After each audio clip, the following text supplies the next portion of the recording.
Thank you, everyone, for having us today at the Social Innovation Summit. We're very excited to be here speaking about this incredibly important topic, and we'll start out with a round of introductions. So perhaps, Shaquille, not that you need to give an introduction, but would love for you to just talk about why you're here today. Well, Adam, I'm here because, one, I have a great partner by the name of Adam Roseman. Now, let me take you back 9-10 years. I was at a tech summit, and I was interested on how Jeff Bezos became Jeff Bezos. And one thing that he said that really stuck to my mind, he said, if you invest in companies that's going to change people's lives, it's always a win-win. So I meet this beautiful guy on the screen named Adam Roseman, tells me about this app Steady. And he educates me on something. Gig economy, never heard that.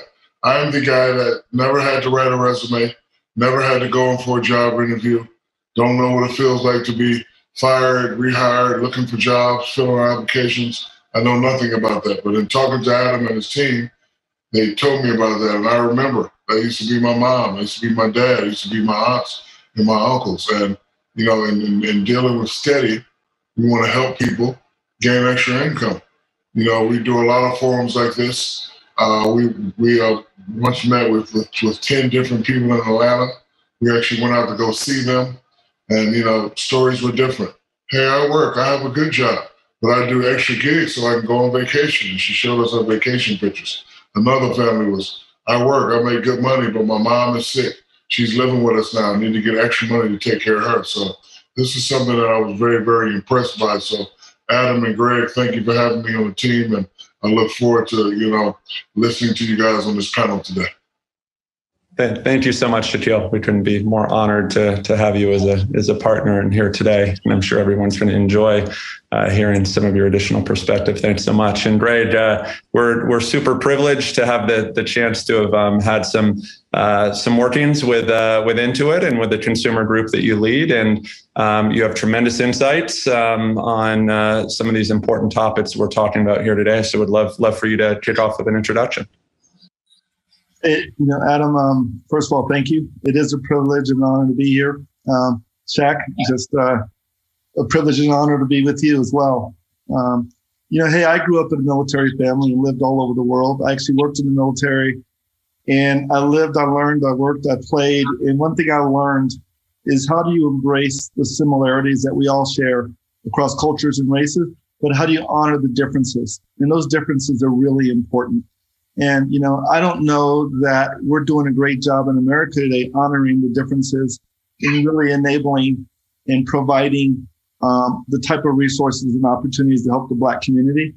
So I'm looking forward to continuing that journey and that effort to make a difference. And I appreciate the opportunity to speak with you today.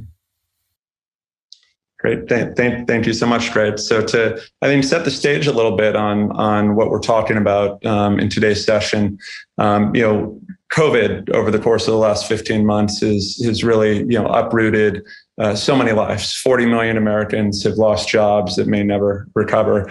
And non-white workers in particular are facing the biggest shock. The numbers are exacerbated pretty substantially relative to Black and brown communities, where full-time job participation amongst adult Black and brown members of our society today is down to 10%, which is horrendous. Amongst our 3 million members that we have on our Steady consumer app today, we saw that roughly 50% of those members on our platform that had exhibited greater than 50% income loss were from the Black and brown communities, roughly 2x their contribution relative to the percentage of their member base on our platform in their entirety. We've lived in a world over the course of the last year where inequities have risen dramatically. The wealth gap has widened. We see the equity markets, the stock markets going up day in and day out. But far too many members of society today are removed what's really going on for a large portion of our workforce. We've been living in our quarantine bubbles, right? And they don't see the unprecedented challenges that so many of our fellow Americans are facing day in and day out. Shaquille, we're so blessed to have you today. I'd love for you maybe just to talk about, in particular, you're here because you care. That's clear. It's been clear to me since the beginning. It's clear you care about America's workers, right? And it's clear you want to put them on a path of self-empowerment and a path to success. So maybe just talk a little bit about, I think the things that you're most passionate about relative to supporting workers' lives. Well, with so many people out of work and so many others without sufficient work, I'm more passionate than ever about building Steady. What I love about Steady is Steady puts powerful information in the hands of the underserved workers. It helps guide their decisions to earn more, excuse me, and also help them gain financial education. There are many lessons to learn.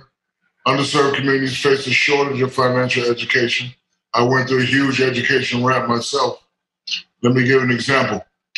1989, I become a millionaire like that. I signed a trading card deal. I received $1 million, or what I thought was $1 million. So the first thing I purchased was a $150,000 car. Not the smartest guy in the world, but I know 1 million minus 150, I still have 850 left. I get home, my father loves the car. He wants me to buy him the same car. Again, I'm not the smartest guy in the world, but 850 minus 150, still have 700,000 left.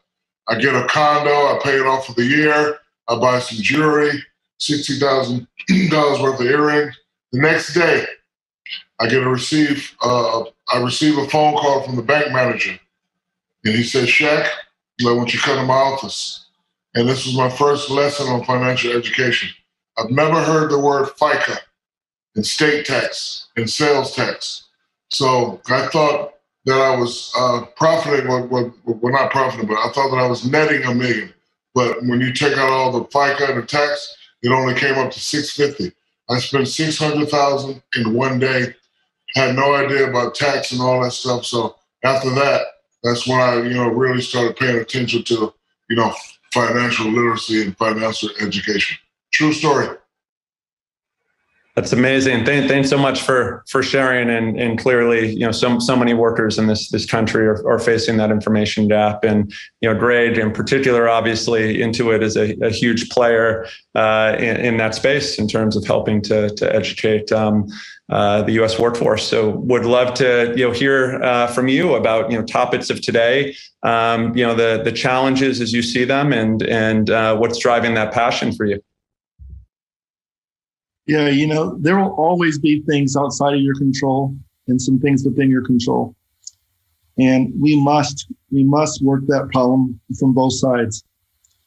The things outside of your control, we need to account for the fact that the system as it exists today results in Blacks being denied home loans at double the rate of non-Blacks.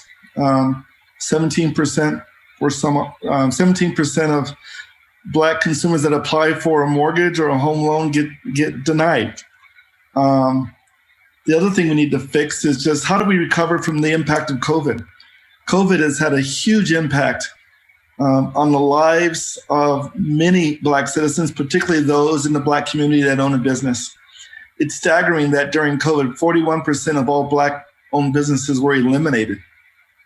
They were eliminated during the peak of the COVID. Now, all that happens because those are things largely outside of the control. And we as Intuit, as well as other corporations, need to do our part to help. The other part, though, is up to the individual for things within their control. Spending less, saving more, paying down debt, actually thinking about how to balance needs versus wants. All those kind of areas are things that individuals can control on their own to ensure that they're positioned to, to thrive as much as possible. Thank you for that, Greg. And you talked a lot about, I think, elements of how we lower the water, right? And I think I'll talk for a little bit about how we raise the bridge, right, for this workforce. So, from our perspective, there's hugely complex challenges that are facing America's workforce, right? Specifically, underserved populations. We're in a position where we really need to reframe the construct of income in our minds, in that we have a population that was already dramatically underemployed, low unemployment rates pre-COVID, but dramatically underemployed. And now we have a situation where there's been tremendous job loss. A lot of those jobs aren't returning, and substantially exacerbated underemployment, right? Something that's not talked about anywhere near as much.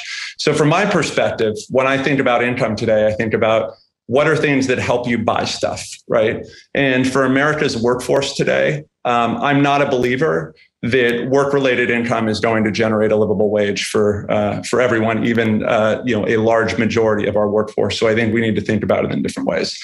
And talking about some of those things that can't happen, right? We looked at situations like yesterday with the governor of South Carolina, who decided that he's no longer going to take federally funded unemployment benefits that are providing for increased unemployment benefits to the tune of $300 a week for their W-2 workers who have been unemployed, but completely eliminating pandemic unemployment assistance, which is the only safety net that's being provided to 1099 workers. Well, who are those 1099 workers in South Carolina?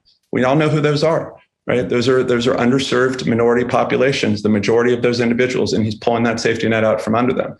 His belief and his argument, right, which is so much of the fodder, is that if you give people money, that it's going to disincentivize financial independence. But we've seen something completely different. We've given away over $3.5 million in no strings attached emergency cash grants during the course of COVID. We've also run a half a dozen automated universal basic income pilots during COVID. Do you know what we found? We have integration into those individuals' bank accounts. We found that those individuals who had exhibited greater than 50% income loss, who received the cash grants, outperformed in earned income 41% more earned income than those individuals with 50% or greater income loss who received no grants. Do you know why? Those individuals who didn't receive the emergency cash, they were worried about how do they put food on the table tomorrow for their families. They were worried about how do I pay the rent or the mortgage bill that's due in 2 days. They couldn't think about what the bigger issue is. So from our perspective, right, at Steady, we really think that we need to reframe our view of income in the world that we're living in now, post-COVID, with automation really taking hold. And what is going to help those individuals fill the gap in terms of helping them to pay the bills. Great. Would love to hear from your perspective. You have so much going on in Intuit, so much progression in the Mint product in particular. Would love to hear about some of those solutions that you're focused on. Yeah, Adam, first thing you should know that at Intuit, we're a mission-driven company. And our mission is to power prosperity around the world. So what does that look like in action? So one of our biggest priorities is we call prosperity hubs. And this is where we go into a challenged community and we bring jobs, we bring training, we bring education. And by employing communities, particularly in those underserved communities, it creates the opportunity for them to not only earn a wage, make a living, but actually pursue positively financial freedom that we all are striving for.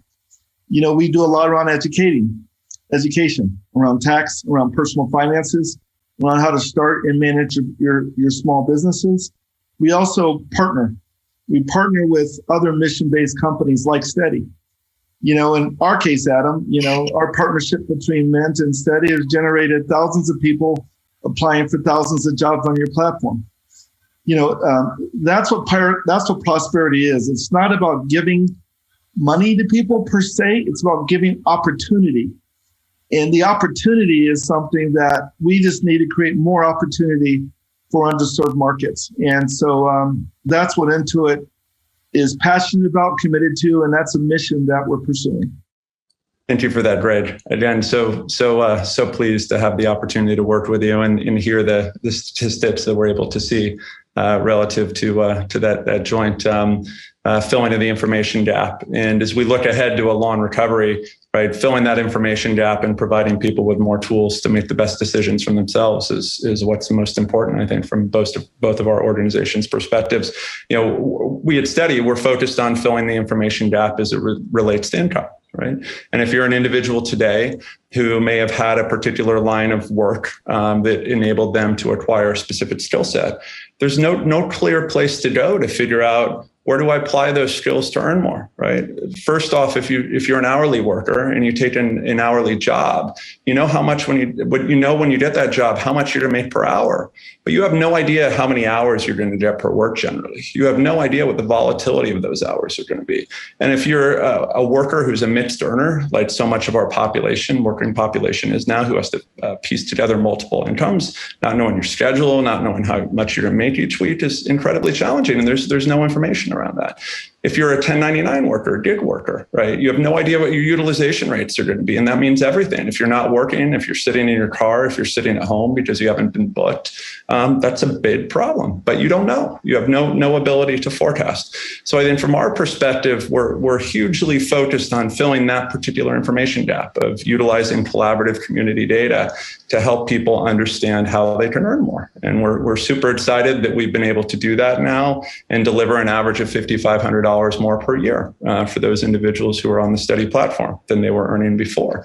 I think other things that are a focus is we're pleased to be working with Mayor Tubbs, the former Mayor of Stockton, who's launched his Mayors for a Guaranteed Income initiative with 41 mayors across the country, where we're utilizing and found an opportunity as a technology company to take technology that was previously designed only for direct-to-consumer play and apply that technology to other use cases that are helping to, again, raise the bridge for our target workers. And in this instance, working with Mayors for a Guaranteed Income to provide their technology backbone so that they can disseminate cash, so that they can measure impact, so that they hopefully can unify research and be able to put forth some really compelling cases to drive policy change, right, as a result of utilizing technology to enable them to do that. And we're also using that income intelligence to help to close the information gap so that public sector entities can help to better deliver benefits to this alternative workforce, right? Where they have wage data today on W-2 workers, but there's no clear wage data that enables them to be able to look at 1099 workers. They can look at the annual 1099s, but they have no idea, did an individual earn all that money on December 12th, or did they earn it over 365 days a year? So no ability to, appropriately deliver those benefits in an easy way, which causes massive delays. So, filling that information gap from our perspective, both for workers and then entities that are necessary to serve those workers, is what we're incredibly focused on. Great. From your perspective, in terms of programs, technology applications, things that you're thinking about today, right, that are going to solve for many of these challenges of workers. I know you have so much on your mind, so much going on. I'm sure everyone would love to hear about some of this. Yeah, what I'd like to see is our products and our offerings really focus in on changing some of the destructive behaviors that can crush our individual's view of accumulating enough wealth to experience financial freedom. So fundamentally, the idea here is that a lot of the things within your control, I'm very much about empowerment and things within your control. And then corporations have, and others, philanthropists have opportunities to make a bigger difference, but those things in your control. And that's what Mint does. It's important to see you learn how to set goals financially, how to negotiate a fair salary, to make sure that you know how to balance the things you need versus the things you want. We think it's important for you to have access to advice. Many people have financial planners, but the people that need it most don't have access to an expert or a pro. We're working on Mint Live, a platform that will enable, I'll call it the everyday consumer, to have access to financial advice. So you don't have what Shaq experienced in his first $1 million happen to you. Right, we want a resource there for you to help educate on those aspects of your life. So we're focusing our applications and technology on setting goals, celebrating positive streaks in terms of behavior, creative positive changes by surfacing insights and opportunities for you to make smarter decisions with your money. And so think about empowerment as being a focus for Mint. And by doing that, we think we can help consumers, help our customers, help our extended family just achieve the dream of financial freedom that we're all pursuing. It's amazing. Thank you, Greg. Shaquille, you think about this a lot, right? You've helped so many individuals. Some of that hits the media, some of it doesn't. But you've done so much for so many people for a long period of time, throughout your career, and I'm sure even predating your career. Would love to hear from your perspective, really, what's on your mind in terms of, from your perspective, what really have you seen drive the most impact as you've helped individuals in so many different ways? I mean, I think what a fintech company should keep in mind is that a lot of workers, we face information obstacles that, prevent us from being able to make the best financial decisions. And, for them and their families, it's very important that they get this knowledge. It's all about making informed decisions and instilling the right behavior. I'm sure Greg has similar stories. When you grow up in a military family, we are programmed always to try to make the right and the best decision. So, the reason why I am where I am today, because after that first mistake, I educated myself and I said I will never make this mistake again. And then I taught myself about saving bonds and, stocks and investment. And I've had some failures along the way. Before you succeed, you must first learn to fail. But the fact that I was able to educate myself and, have conversations with intelligent people such as yourself, Adam, and I include you also in that, Greg. You're doing great things with your company. I appreciate people like you too.